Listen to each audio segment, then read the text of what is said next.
What's up guys, the Strong Boys 19 here.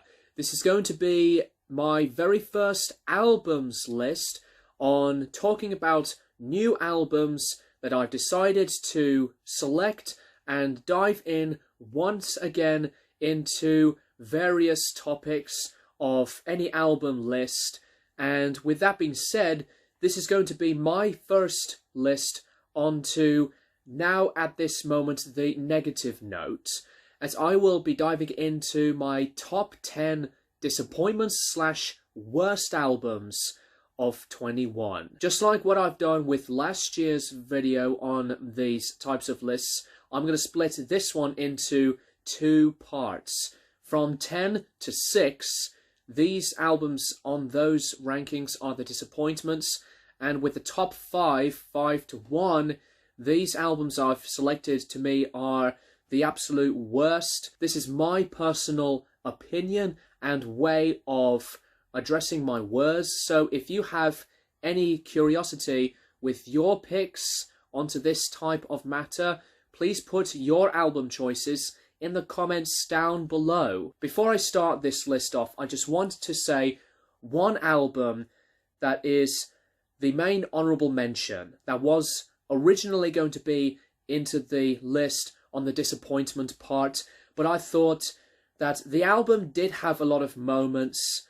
Unfortunately, it did not make any substance to really agree with a ton of this material, and that is the new Greta Van Fleet album, The Battle at Garden's Gate. Don't get me wrong, I absolutely appreciate a ton of what they were going for and working worthwhile on this album, production-wise and instrumentally, and especially their talent. I still do defend Greta Van Fleet as very talented musicians. But the material on this album, to me, feels really unimaginative and at some points really repetitively alike with other tracks that they try to have a big monumental epic. And while there were some points on the album where they do move forward into a different style, like on a bit of a gospel diversity type of influence, the whole album for me makes things to me a difficult album to accept with what's going on. And I think the originality on the record is not all that memorable or just as absolute standout quality of material. And I personally would have stuck on the couple of EPs and even Anthem of the Peaceful Army than this record. It's an album that is not all bad, but to me it's really, really, really average. And much love to the rest of the band for making this album be their second all in one shot.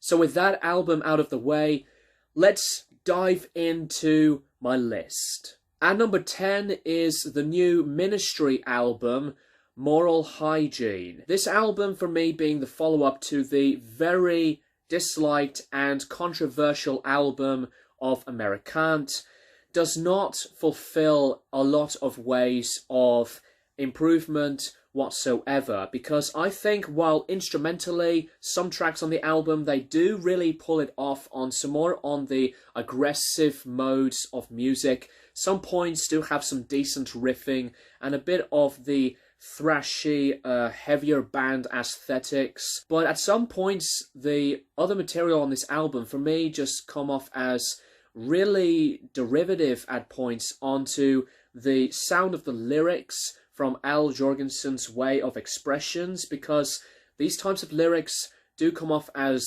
really repetitive and at some points absolute cringe. And even on the production on some of the tracks, they do feel and sound very awkward to me. And the way they just decide to make a version of the Stooges' classic song of Search and Destroy from the Raw Power album, this cover is just absolutely dire and one of the weaker aspects on this album. It's a record that is not all bad, but at the same time, this was never one of the best of improvements on any other discography for new material, and this Ministry record is just as very difficult to digest. At number 9, this one was, to me, one of the other records that I have a lot of difficulty to accept with again, and while this album for many people say it's way better of an album than the last record, but this one to me is one of the other really average albums from one of my favourite bands of progressive rock, and that is the new Yes album, The Quest. The album for me really does not have any direction that stands out in a lot of ways in production, and while the sound of the album sounded wonderful, I give it that, and as well as this current lineup of Yes, but a lot of the stuff all the way through on the album most of the time feels incredibly safe and directionless, and also when they just go into this very poppy basic formula, they just come off as weaker material. And again, Steve Howe, stop singing. I give the band a lot of credit for what they are worth to make some kind of influence to improve over the last record, but with this album in its own identity and actual form of music, it does not make any quality to deliver in a lot of these shapes and sizes, and it's just, to me, one of those records where it has some points that I do accept, but as a whole, this was just not one of the best albums in Yes's discography. At number 8, this album, to me, while it has a lot of the quality to accept and like for what they are worth, for the sound of this band and direction, but the whole record is one that I do think it's better than the last album, but it's always not enough for me to make it as much of a subsequent big listen. And that is the new Bullet for My Valentine self-titled album. I really do appreciate what they are going for on this record, and the lyrical content, a lot of it deals on the topics of darker mental health, and the heavier direction of music on the album I really do enjoy for a bit on some tracks, but it's really onto the second half and onwards where they just feel so weak in any delivery and come off as another one of the other poorer aspects on something that tries very much hard to make any big move. And I think this album, while not all as awful as Gravity was, the album at the same time though did kind of fall flat on some of the other weaker tracks on later points on this album. This was not one of those albums that I would say as one of the other better albums in the discography. That's personally all I would like to address on that movement of this direction of an album. At number 7, this one I thought was really not one of the better albums from this iconic skate pop punk style band, and that is the new NoFX album, Single Album. The more I thought about this album, the material, while they do try and put in some more variety, and especially onto these stream of consciousness to very sarcastic lyrics, it's just the execution of this album from its writing that does not work. And what I really enjoyed a lot about NoFX's music, especially on earlier albums, they were really memorable, iconic guitar riffs, and brilliant vocal harmonies, and some awesome material that NoFX were at one of their best peaks. This record feels really forgettable, and even the sound of Fat Mike's voice on this record, at points the tone of his voice was really shot, and that's pretty disappointing. And why they decide to rehash themselves with a sarcastic rendition on one of their other classic songs from the Punk in Drublic album, and to feature Avenged Sevenfold as the guest appearance? Are you serious? yeah, this album does not work. Very filler driven, and personally, what I would absolutely pick as the weakest album in the band's discography. And number 6, this one was, to me, the biggest disappointment of the year, with a band that I was really digesting and getting into so much more than ever, from one of the other iconic British bands into the heavy metal and space rock spectrum of music, and that is the new Hawkwind album, Somnia. I do appreciate this band that they want to make this record during the COVID-19 pandemic last year, and with what they are capable of to make new songs into this point in their discography, I absolutely give the band a lot of credit. But the whole majority on the album, musically, while there were some passable moments, the other tracks for me does not deliver, where they just try very, very much to have any substance. Most of the time, the album for me was disconnecting and so flat. Some of these other later tracks, they do change the style at some points into some kind of bluesy type of direction, and others where they do make a move on experimentalism, that I do respect.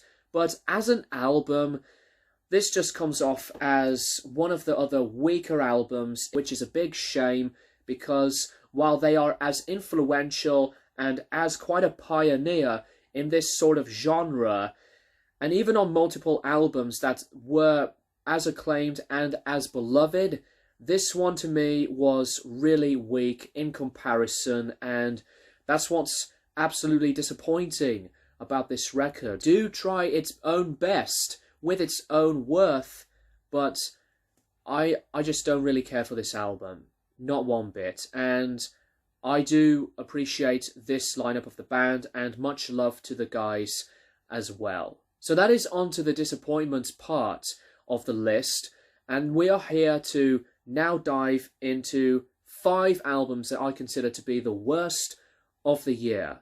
At number 5, this one was just a record that made me in awe by how rough yet raw, but sorely disconnected in many edges, and that is the new Melvins album, Working with God. And I know that they have released another album that's entirely acoustic with more than 2 hours of material, but this album, if I have to really think about one word about this record, is that it was such a derivative direction. And when they just try way too hard to make a parody, including one of the tracks being like a piss take on I Get Around by the Beach Boys, changing the lyrics and title to I Fuck Around, these types of silliness of ideas just come off as annoying and bland upon bland. This production on the record too is so crummy,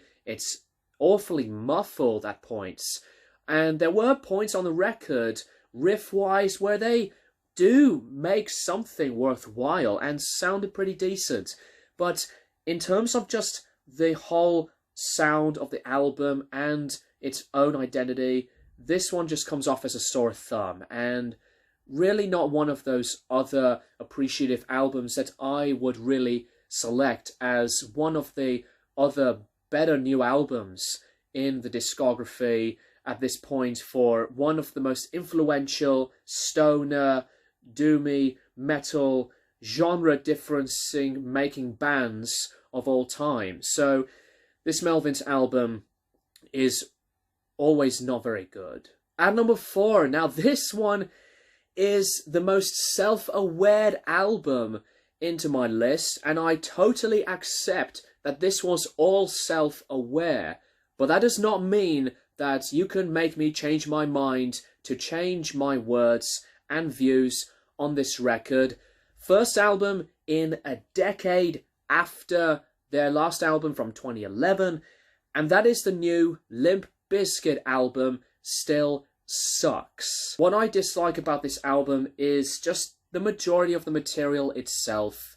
some of the songs to me are underwritten, unfinished, and if I have to properly listen to better sounds of musicianship and songwriting, I would have just stuck on instrumentally the other acclaimed hits and stronger moves of sounds from Limp Bizkit as musicians themselves. Even Fred Durst into the way of writing on this record, I still just find it so hard to really cope with this, and the Don't Change in Excess cover is absolutely dire in my eyes, like one of those aspects of songs that they should really just be back on the writing and drawing board, finish them off and make them as better material than what these types of executions would turn to be.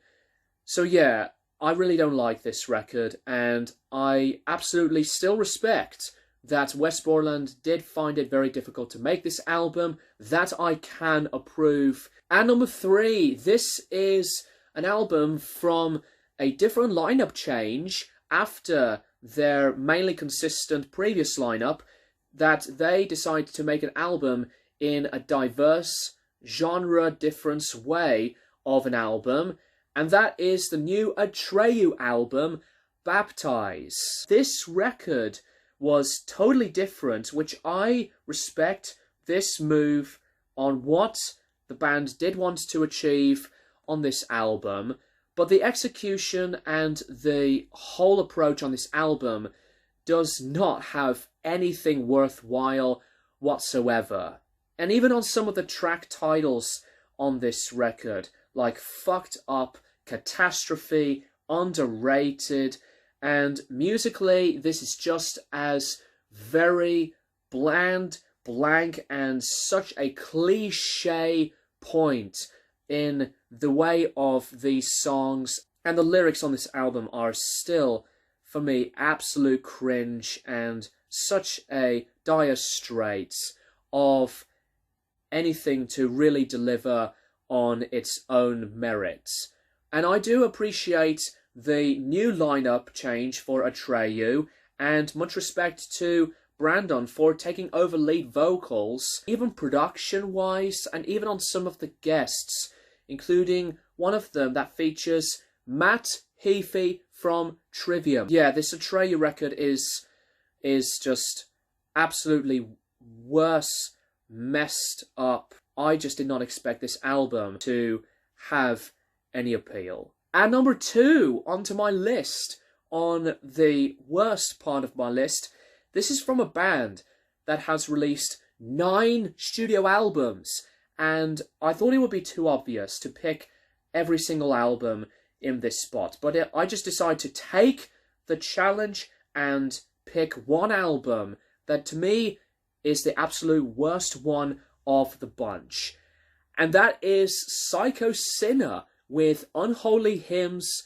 for the Children. Yes, once again, the band decides to come back with its own vengeance, totally rebranding the band name and identity, and force-feeding these differences of genres and own-made albums, where a lot of the material on this album, as well as the other 8, are not as an abomination like On Torch the Faith was. But don't expect the other 8 from this discography to be all better than this, because every other Psycho Sinner album is just really the most obvious, typical, and yet a complete catastrophe. This album, though, to me, was the worst album in the pile of their discography. The production is so overproduced, and it still has these annoying, robotic, and synthetic, unnatural sounding, distorting vocals. And musically, on this album, onto this sound, for me, was so lackluster and really boring, to the point where lots of the other lyrics on this record, for me, while not as disgusting or as very creepy, like On Torch the Faith, but this is a band that really did try once again to come back. But for this one, Unholy Hymns for the Children is really, really disconcerting. It's awkward, bad, appalling material from this band. And if they want to try again for the third time with a different band name and whatever, how many albums they would eventually will be making, I just would have to move on from this band, because it's just really the same very obnoxious, typical stuff that they've done before. And my actual number one album, the worst album of this year into my list, is none other than Van Morrison latest record project Volume 1. And God, why does this album have to be made? Not only that this album, in my negative review, is to me absolute trash, but the worst part about this record is that it is 2 hours long. 2 hours of what I could personally describe as really bloated, tired, wasted, and such a downward spiral of any direction from one of the biggest selling and beloved solo artists of all time. What I dislike about the album itself is it's in the art form, the artistic expression. The production on this album, I thought, still was the best part about this. But the material musically on this album, while there are a few tracks that they do sound decent, and much respect to the backing band who worked with Van into this project of an album, but lyrically, Van decides annoyingly once again to go into his own antics of ranting about COVID-19, the pandemic, and to make other bad, disgusting, abysmal, stupid ideas of lyrics, blaming social media, and even mentioning Facebook, and people criticizing his own acclaim, and many other ways into whatever frame of mind Van Morrison had to write about. This type of behaviour in these lyrics as well do come off as childish, cringeworthy, and really just, as I said in my review, like a bastardized attempt. What I really appreciate about political lyrics from a lot of the greats, with the sound of emotion, the messages from others like Bob Dylan, Leonard Cohen, Neil Young, John Lennon, many, many more, with other big, relevant type of protest lyrics, those types of songs do define still. But this album, the way it was made, to me, it will never age at all well. And with this worst excuse of a double album, this record to me is maybe a contender for one of the worst double albums and one of the worst by any solo artist of all time. If you are anti-COVID-19, anti-lockdown, anti-pandemic, and to think to yourselves that this is some true art, then I do not have anything to say to you whatsoever, because while it is still going on in the world, and to think that it's entirely bullshit and make this dump of an album with lyrics like these, the way they were written, into this type of point in the discography, this is a waste of a record, and I absolutely still despise this album. Fuck this album, and fuck you, Van Morrison, for making this abomination of an album. So that's all I would like to say. Onto my list. That is it for the top 10 disappointments / worst albums of the year. And thank you very much for watching. Please address your picks in the comments down below, as I will be diving into which albums you have selected, and let me know what you think of my list. Thank you guys for watching, and as always, I will keep you guys posted for more videos in the near future.